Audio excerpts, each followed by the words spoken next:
बिस्मिल्लाहिर्रहमानिर्रहीम। हज़रत अबू कब्सा अन्मारी रज़ी अल्लाह ताला अन्हो कहते हैं कि रसूल अल्लाह सल्लल्लाहु अलैहि वसल्लम ने फरमाया, इस उम्मत की मिसाल 4 लोगों जैसी है। एक वो शख्स जिसको अल्लाह ने माल और इल्म अता किया तो वो अपने इल्म के मुताबिक अपने माल में तसर्रुफ़ करता है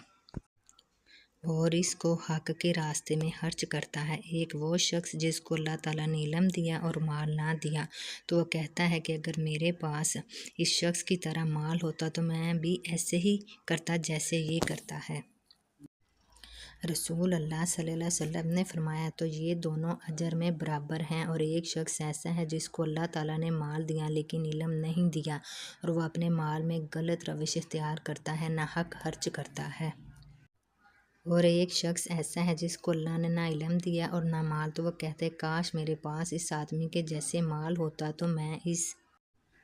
तीसरे शख्स की तरह करता, यानी ना हक खर्च करता। रसूल अल्लाह सल्लल्लाहु अलैहि वसल्लम ने फरमाया, तो ये दोनों गुनाह में बराबर हैं। सुनन इब्न माजा हदीस नंबर 4228। हज़रत अबू हुरैरा रज़ियल्लाहु ताला अन्हु कहते हैं कि रसूल अल्लाह सल्लल्लाहु अलैहि वसल्लम ने फरमाया, अबू हुरैरा वरो तकवा वाले बन जाओ, लोगों में सबसे ज़्यादा इबादत गुजार हो जाओगे। काने बन जाओ, लोगों में सबसे ज़्यादा शुक्र करने वाले हो जाओगे। और लोगों के लिए वही पसंद करो जो अपने लिए पसंद करते हो। मोमन हो जाओगे। पड़ोसियों के साथ हुस्न सलूक करो, मुसलमान हो जाओगे। और कम हंसा करो क्योंकि ज़्यादा हंसी दिलों को मुर्दा कर देती है। सुनन इब्न माजा हदीस नंबर 4217। हज़रत कलसूम हज़ाई रज़ियल्लाहु ताला अन्हो कहते हैं कि नबी अकरम सल्लल्लाहु अलैहि वसल्लम के पास एक शख्स ने आकर अर्ज़ किया, अल्लाह के रसूल, जब मैं अच्छा काम करूं तो मुझे कैसे पता चलेगा और मैंने अच्छा काम किया है, और जब बुरा करूं तो कैसे समझूं कि मैंने बुरा काम किया। आप सल्लल्लाहु अलैहि वसल्लम ने जवाब दिया, जब तुम्हारे पड़ोसी कहें कि तुमने अच्छा काम किया तो समझ लो कि तुमने अच्छा किया है, और जब वो कहे कि तुमने बुरा काम किया है तो समझ लो कि तुमने बुरा किया है। सुनन इब्न माजा हदीस नंबर 4222। हज़रत अबू ज़र रज़ियल्लाहु ताला अन्हु कहते हैं कि मैंने नबी अकरम सल्लल्लाहु अलैहि वसल्लम से अर्ज़ किया, एक शख्स अल्लाह ताला के लिए कोई काम करता है तो क्या इसकी वजह से लोग इससे मोहब्बत करने लगते हैं। आप सल्लल्लाहु अलैहि वसल्लम ने फरमाया, ये तो मोमन के लिए नकद जल्दी मिलने वाली खुशखबरी बशारत है। सुनन इब्न माजा हदीस नंबर 4221। हज़रत अब्दुल्ला बिन अब्बास रज़ियल्लाहु ताला अन्हु कहते हैं कि रसूल अल्लाह सल्लल्लाहु अलैहि वसल्लम ने फरमाया, जन्नती वो है जिसके कान अल्लाह ताला लोगों की अच्छी तारीफ से भर दे और वो इससे सुनता हो, और जहन्नमी वो है जिसके कान अल्लाह ताला लोगों की बुरी तारीफ से भर दे और वो इसे सुनता हो। सुनन इब्न माजा हदीस नंबर 4224। हज़रत उमर रज़ियल्लाहु ताला अन्हु से रिवायत है कि मैं एक दिन रसूल अल्लाह सल्लल्लाहु अलैहि वसल्लम की खिदमत में हाज़िर हुआ तो आप सल्लल्लाहु अलैहि वसल्लम को इस हालत में देखा कि खजूर के पट्टों से बनी हुई चटाई पर आप लेटे हुए हैं और इसके ऊपर और आपके जिस्म मुबारक के दरमियान कोई बिस्तर नहीं है, और चटाई की बनावट ने आप सल्लल्लाहु अलैहि वसल्लम के पहलू मुबारक पर गहरे निशानात डाल दिए हैं, और सरहाने चमड़े का तकिया है जिसमें खजूर की छाल कूट के भरी हुई है। ये हालत देख के मैंने अर्ज़ किया कि हुज़ूर सल्लल्लाहु अलैहि वसल्लम अल्लाह ताला से दुआ फरमाएं कि आप सल्लल्लाहु अलैहि वसल्लम की उम्मत को फराही और खुशहाली अता फरमाए। रूम और फारस वालों को भी अल्लाह ने फराही दी है, हालांकि वो तो खुदा परस्त भी नहीं है। आप सल्लल्लाहु अलैहि वसल्लम ने फरमाया, अब इब्ने हताब, क्या तुम भी इस हाल में और इस ख्याल में हो? ये सब तो वो लोग कहते हैं जो अपनी खुदा फरामोशी और काफराना ज़िंदगी की वजह से आखिरत की नेमतों से महरूम व बेनसीब किए गए हैं, और इसलिए इनकी वो लज़्ज़तें जो अल्लाह इनको देना चाहता था इसी दुनिया में इनको दे दी गई हैं। और एक रवायत में हुज़ूर सल्लल्लाहु अलैहि वसल्लम का जवाब इस तरह जिक्र किया गया है कि आप सल्लल्लाहु अलैहि वसल्लम ने फरमाया, ए उमर, क्या तुम इस पर राज़ी नहीं कि इनके लिए दुनिया का ऐश हो और हमारे लिए आखिरत का ऐश? बुखारी मुस्लिम। तशरीह रसूल अल्लाह सल्लल्लाहु अलैहि वसल्लम की फ़िक्राना ज़िंदगी और इसकी तकलीफ़ों को देख कर हज़रत उमर रज़ियल्लाहु ताला अन्हु का दिल दुखा और ये आरज़ू पैदा हुई कि अल्लाह ताला इतनी वुसअत और खुशहाली अता फरमा देते कि ये तकलीफ़ें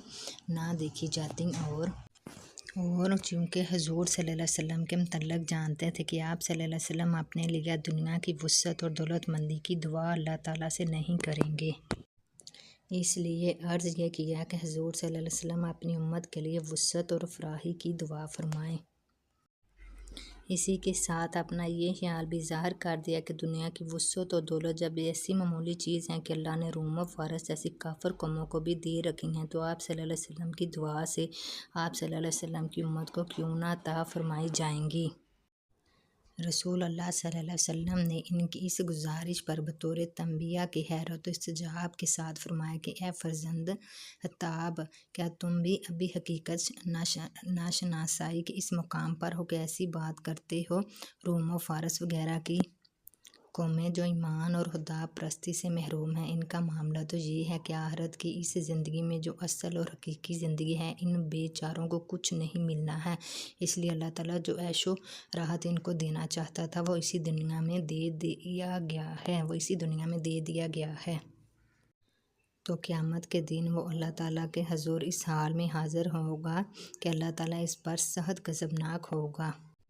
حضرت سعد رضی اللہ تعالیٰ عنہ سے روایت ہے کہ رسول اللہ صلی اللہ علیہ وسلم نے فرمایا کہ اللہ تعالیٰ محبت کرتا ہے اس متقی دولت مند بندے سے جو تقویٰ اور دولت مندی کے باوجود نامعروف اور چھپا ہوا ہو۔ مسلم۔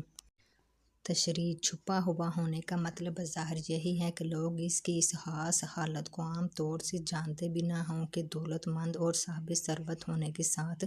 تقوی میں بھی اس بندے کو خاص مقام ہے۔ جس بندے میں یہ تینوں چیزیں جمع ہوں، اس پر اللہ تعالیٰ کا خاص فضل ہے اور اس کو اللہ تعالیٰ کی محبوبیت کا مقام حاصل ہے۔ حضرت ابو ہریرہ رضی اللہ تعالیٰ عنہ سے روایت ہے کہ رسول اللہ صلی اللہ علیہ وسلم نے فرمایا کہ جو شخص دنیا کی دولت بطریق حلال اس مقصد سے حاصل کرنا چاہے تاکہ اس کو دوسروں سے سوال کرنا نہ پڑے اور اپنے اہل و عیال کے لیے روزی اور آرام و آسائش کا سامان مہیا کر سکے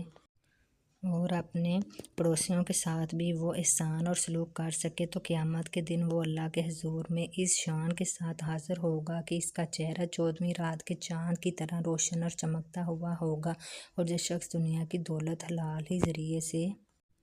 اس مقصد سے حاصل کرنا چاہے کہ وہ بہت بڑا مالدار ہو جائے اور اس دولت مندی کی وجہ سے وہ دوسروں کے مقابلے میں اپنی شان اونچی دکھا سکے اور لوگوں کی نظروں میں بڑا بننے کے لیے داد و دہش کر سکے،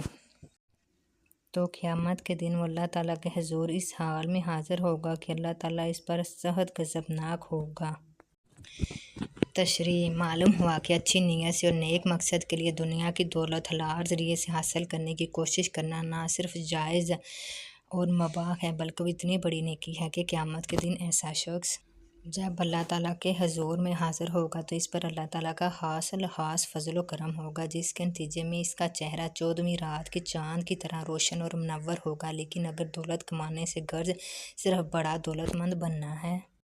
اور دنیا کی بڑائی حاصل کرنا اور لوگوں کے دکھاوے کے لیے بڑے بڑے کام کرنا ہو تو یہ دولت کمانا گرچہ حلال ہی طریقے سے ہوتا بھی یہ ایسا گناہ ہے کہ قیامت کے دن ایسے شخص پر اللہ تعالیٰ کا سخت غضب ہوگا، اور اگر ناجائز اور حرام طریقے سے ہو تب تو سخت ترین وبال ہے۔